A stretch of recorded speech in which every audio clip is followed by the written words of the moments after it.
अस्सलाम वालेकुम नाज़रीन, एक दफ़ा फिर से आपकी खिदमत में हाजिर। उसके साथ साथ आपको ये बताता चलूँ, जैसे कि आप सबको पता है गिलगित बल्तिस्तान के अंदर आज इलेक्शन हुए, ठीक है। अभी तक बहुत सारी पोलिंग स्टेशन के नतीजे आ चुके हैं, बहुत सारी के नहीं आ चुके हैं। टोटली गिलगित बल्तिस्तान के अंदर तकरीबन 10 लाख के करीब वोट है। जो रजिस्टर्ड वोट है वो 10 लाख के करीब है, और यहाँ पे टोटल पोलिंग स्टेशन जो है वो 1000 प्लस पोलिंग स्टेशन है। इसमें से 22 पोलिंग स्टेशन ऐसी हैं जिनको हसास कहा जाता है, या जैसे आपके आगे स्कर्दू के अंदर कोई पोलिंग स्टेशन है, फिर इसी तरह हुंजा के अंदर है, फिर नगीर के खैर गिलगित बल्तिस्तान के अंदर सेंट्रल गिलगित में कुछ पोलिंग स्टेशन ऐसे हैं जो हसास है। उनमें से अब हम आते हैं ग्यामर की तरफ। ग्यामर के अंदर अपना टोटल पोलिंग स्टेशन नॉर्मल जो स्टेशन है वो 488 स्टेशन है। इसमें सेंसिटिव ये है वो 449 सेंसिटिव है। उसमें हाईली सेंसिटिव जो स्टेशन है वो 551 के करीब है। तो यहाँ पे बात करने का मतलब ये है कि ग्यामर के अंदर सेंसिटिव स्टेशन की तादाद ज़्यादा है।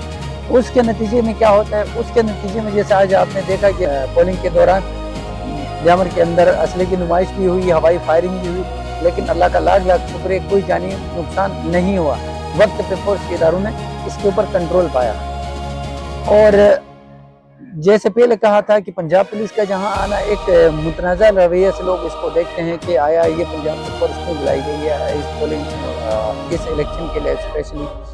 तो मैं ये कहूँगा कि भाई जो मरकज़ी क़यादत जो इस्लामाबाद में बैठे हैं वही लोग गिलगित बल्तिस्तान के अंदर हर साल हर 5 साल बाद अपनी गवर्नमेंट बनाते हैं। ये जो हमारी मुहिम में अवाम की जो जदोजहद है, इसमें से बहुत कम ऐसा होता है कि यहाँ के लोगों को उनका हक मिलता है। बात करने का मतलब ये है कि मैं अपने बासियों से, मैं गिलगित बल्तिस्तान के तमाम बासियों से ये रिक्वेस्ट करूँगा कि भाई हमारे यहाँ एक अलग तरीके से इलेक्शन होती है, शख्सियात के वोट हैं, फिर कुछ नजरियाती कारकुन हैं, फिर इसी तरह कुछ कॉम्प्रेस्ड कारकुन भी हैं, कॉम्प्रेस्ड रहनुमा भी हैं, इसी तरह फिर खानदानों के वोट होते हैं। तो ये बिल्कुल पार्टी सिस्टम से थोड़ा डिफरेंट होता है। तो ये एक चैलेंज होता है इलेक्शन कमीशन के लिए भी कि जहाँ के इलेक्शन को स्मूथली कराया जाए।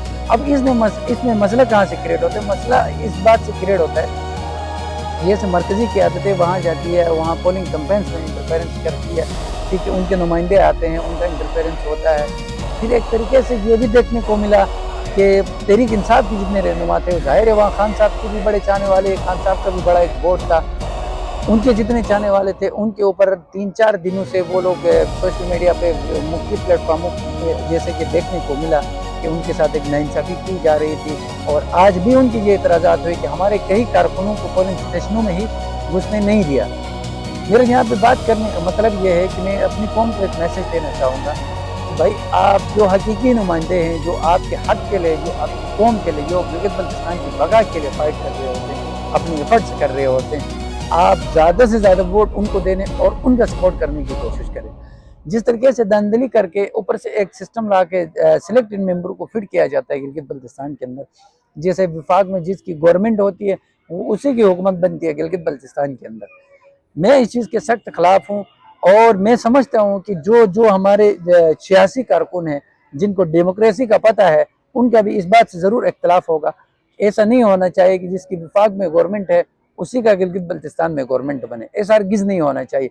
अपने ज़मीर से फैसला करें। और अभी आप सब ने वोट दिया है, जहाँ जहाँ आपका ज़मीर ने माना वहाँ आपने वोट दिया है, लेकिन अभी भी सब्र तहम्मुल का मुजाहिरा करें। सब एक पुरअमन कौम होने का, आप एक अमन गिलगित बल्तिस्तान होने का सबूत दें और नताइज का इंतज़ार करें। देखते हैं अब जीत के ताज किस किस के सर सजता है। इसके साथ साथ मुझे इजाज़त दी।